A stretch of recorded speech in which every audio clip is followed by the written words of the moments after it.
concernant la direction de course. J'ai du mal à imaginer qu'on a une course qui dure que 17 minutes. Donc on va patienter évidemment sur ce coup-là et attendre des informations complémentaires, drapeau vert, en tout cas présenté.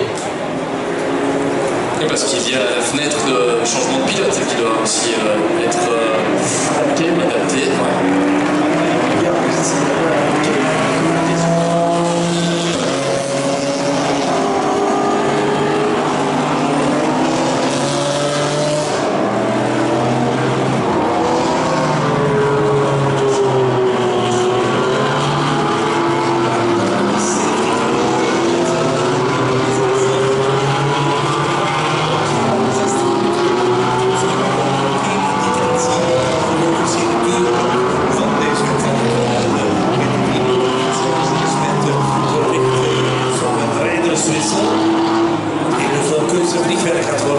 Mocht dat zijn binnen de nog resterende iets meer dan 15 minuten. Alleszins het veld na de crashball op Réunion die onderweg onder de neutralisatie achter de safety car. Thomas, ça nous est quasiment tous arrivé déjà d'être accroché comme ça, et quand on sait que tout le monde arrive point faire derrière, on serre un peu les fesses, excusez-moi l'expression, mais c'est vrai qu'on ne se sent pas à l'aise du tout, on sait que ça peut taper et on anticipe et on croise les doigts pour que ça arrive pas. On remonte les pneus en température, même s'il fait très chaud sur la piste, on est passé au-delà des 35 degrés, voilà. Au niveau de la direction de course, on a travaillé dur pour essayer de résoudre le problème aussi vite que possible.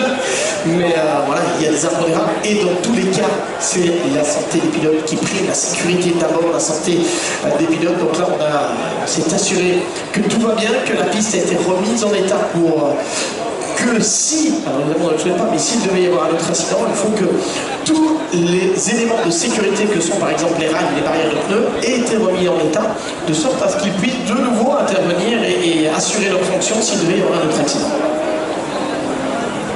Voilà, on chauffe les pneus, combien de tours derrière la voiture de sécurité? Un, certainement deux probablement. On va attendre, on n'a pas eu l'indication en tout cas que la safety car rentrait à la fin de ce tour. Et on n'a pas de timing affiché pour l'instant. Et là forcément Kevin, on remet tout en température. Chose importante, on l'a vu hier aussi avec ces interruptions safety car, il faut remettre tout en température pour que dès le premier tour on soit efficace. Oui, tout à fait, parce que c'est vrai que la piste est de plus en plus chaude, néanmoins les pneus eux ont eu le temps de refroidir un petit peu, donc il faut tout remettre en ordre. Vérifier aussi, parce qu'il y a certaines voitures qui ont peut-être un petit peu touché, vérifier que la voiture va droit, et auquel cas si elle ne va pas droit, on va voir un petit peu comment elle réagit en fonction de l'angle volant qu'on va mettre. Donc voilà, c'est tour derrière le safety car vont permettre aux pilotes de se remettre dans le bain eux aussi. Alors regardez le temps restant, 28 minutes. Je pense qu'au niveau du timing, si on veut donner le départ des Cross-Track 24 de Spa à l'heure, du côté de la direction de course, on a décidé donc de repartir pour 30 minutes de course. En fait, enfin un peu plus même, parce qu'on a déjà fait un tour. Mais on a dû adapter l'horaire.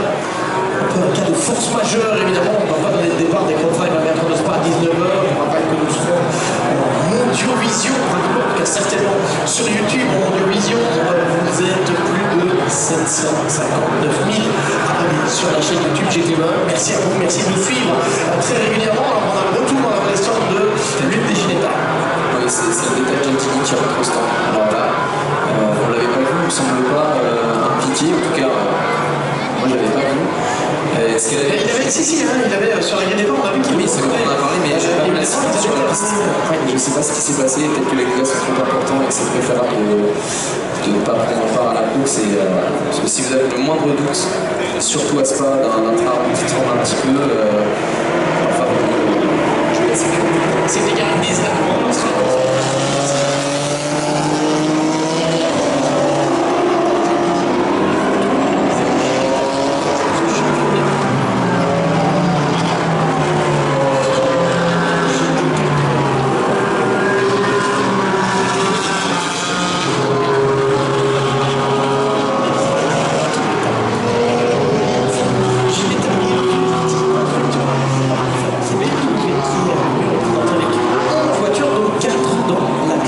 qui est un peu la catégorie reine